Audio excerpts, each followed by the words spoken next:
მოვაშოროთ დისპერსია საგულდაგულოდ ყველა მხარეს, აბსოლუტურად, იმიტომ რომ თუ სადმე დაგვრჩება დისპერსია, ეს აუცილებლად გაგვიბიდნის ქლიფსაც და აპარატის პირსაც. დავაკვირდეთ ახლა რადგანაც წინა მხრიდან ჩვენ საკმაოდ სისქე გვაქვს აღდგენის შედეგად, დაქლებასაც თავისი წესრიგი აქვს. პირველ რიგში ჩვენ უნდა გავაკეთოთ ქვედა მხრიდან ნიშნული და მერე დავიწყოთ ზედაპირის გადაკლება. ნიშნულის ამოკლებას და ზოგადად ქვედა მხრიდან შემდგომ დაკლებას გავაკეთებთ აი ესეთი პირით, ესე ნაძვის ფორმა, მწვარე ნიშნულის, მას აქვს ბრტყელი სიმეტრიული გვერდები, რომელიც კლიპის მაგივრობას გვიწევს.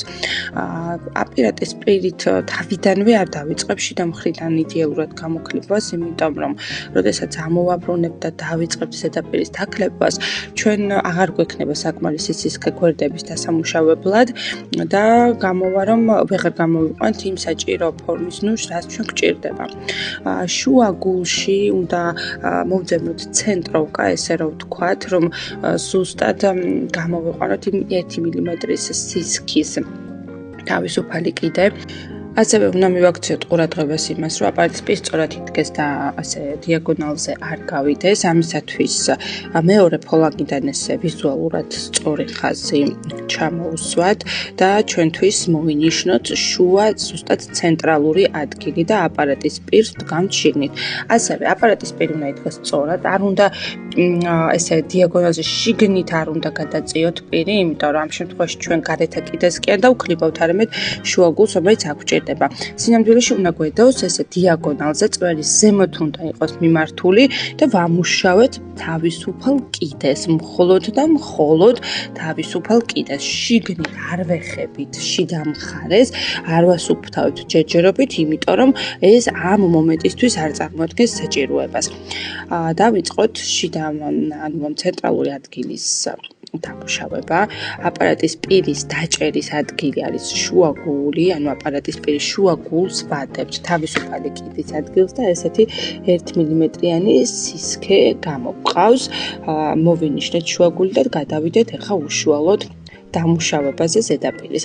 ვქლებთ ჯერ გვერდებს ნუშის ფორმისთვის დიაგონალზე, ეს მოდელირების ნაწილში ახსნილი გვაქვს უკვე სინუსებიდან თავისუფალ კიდემდე ამ მონაკვეთს ვამუშავებთ, კლიპი მთლიანად ედება. ჩხილი ზედაპირს დავქლიბოთ ესე ერთი მხარე, მეორე მხარე და ყოველთვის შევამოწმოთ, ხო ერთ წერტილში მოდის ეს ორივე გვერდი. ისე არ ვქნათ, რომ ერთი მხარე ზედმეტად ჩავქლიბოთ და მეორე დაგვრჩეს ცოტა ფართედ. არის ხოლმე ხშირად ესეთი შეცდომების უშვებენ ხოლმე მოსწავლეები, ძირითადად მარცხენა მხარე უფრო მეტად შიგნით შესულია ხოლმე დიაგონალი, ვიდრე მარჯვენა მხარე და ყოველთვის გააკონტროლეთ ეს ადგილი. დავხაროთ თითი ძირს, ცენტრალური ხაზი ესე ჩამოუსვათ ვიზუალურად, ვხედავთ რომ მარცხნივ კიდევ ცოტა გვაქვს დასამუშავებელი.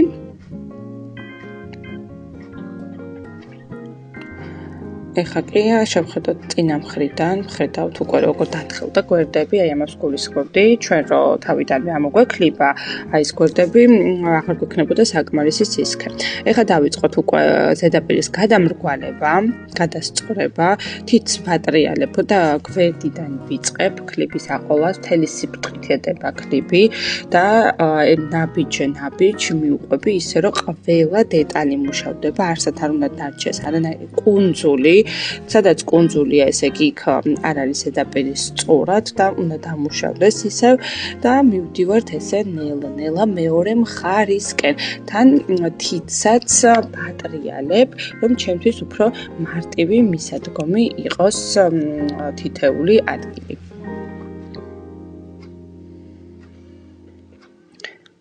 ეს შუა ადგილიც აუცილებლად, ანუ ჩვენი სამუშაო შუა ადგილი მოგინიშნეთ, არ მივდივართ აპექსის ზონას და ნუნისაკენ, იქ არაფერი არ გვაქვს დასამუშავებელი, ძირითადი სამუშაო ადგილი არის შუიდან, როგორც მონიშნული იყო, შუიდან ქვემოთ, ანუ თავისუფალი კიდისკენ.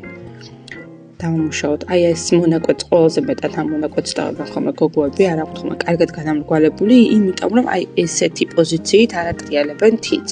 ყოველთვის აუცილებლად მოატრიალეთ თითი და ესე ჩასმითი მოძრაობები გააკეთეთ.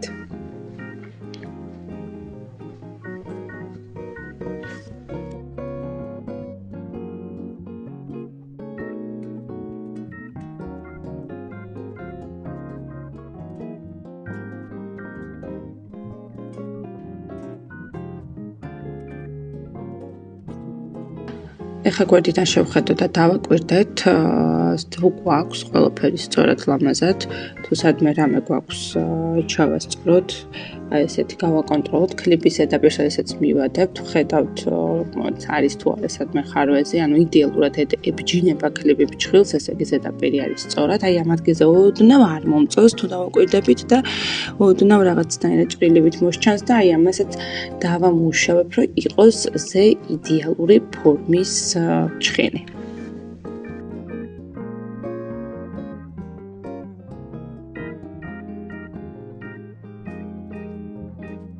ეხლა გადავინაცვლოთ გვერდითა პარალელების გამოყვანისთვის. ნახეთ შუა თითი, მარცხენა ხელი შუა თითი მიდევს ფჩხილზე ზემოდან, ამით ვქმნი წინაღობას და კლიპით ვამუშავებ პარალელს.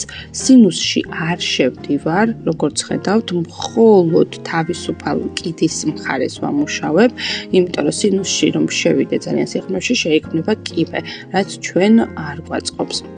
გავაკვირდეთ კიდე, აი ვასწორებ, რომ იდეალურად უნდა გამოდიოდეს შესდის წერტილიდან ხაზი, უნდა იყოს ლამაზად ორივე მხარე პარალელი და მოკლედ ესე ვაკვირდები ყველა დეტალს. ეხლა მეორე მხარე ანალოგიურად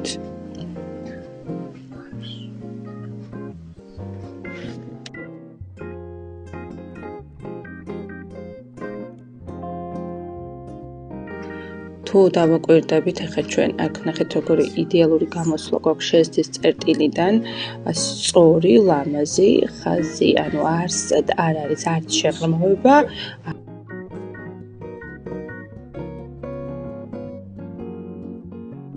გავაკონტროლოთ ახლა წინა მხრიდან, არის თუ არა ერთ სიბრტყეზე ორივე პარალელი და არის. ეხლა კლიპი მივაბჯინოთ 55 გრადუსიანი დახრის კუთხით და დავიწყოთ ნუშის გამოყვანა.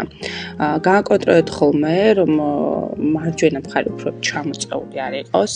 მე მარჯვენებს ხშირად ემართებათ ესე, რომ მარცხენა მხარე უფრო აწეული აქვთ ხოლმე მარცხენებს პირიქით, მარჯვენა მხარე უფრო აწეულია, ამიტომ ეს მომენტი გააკონტროლეთ და ორივე მხარე, ნუშის ორივე მხარე გამოყვანილი იყოს იდეალურად, ამ ცენტრალური წერტილი კარგად დაიჭირეთ. ახლა დავიწყოთ ზედაპირის დამუშავება, იდეალურამდე, ქვემოდან ზემოთ ვაკეთებ აკლეპვას, რადგან იყოს ცოტა ოდნავ, ან ნუშისთვის დამახასიათებელი, ცოტა ოდნავ წინ დაშვებული ზედა პარალელი.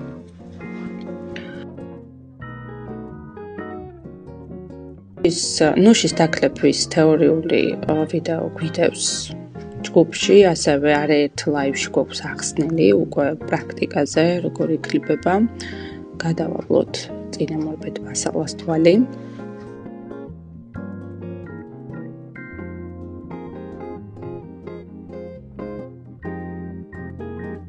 ეხლა გამოყავს საბოლოო შტრიხი, დავხაროთ წინ თითი და დავაკვირდეთ, ხედავ რომ აი ამ ადგილას სულ ოდნავ უნდა გავკრა კლიპი, რომ ზე იდეალური გამოვიდეს ჩვენი ნუში, აი ეს ადგილი ოდნავ რაღაც მოუთკუთხედოსავით მოსჩანს.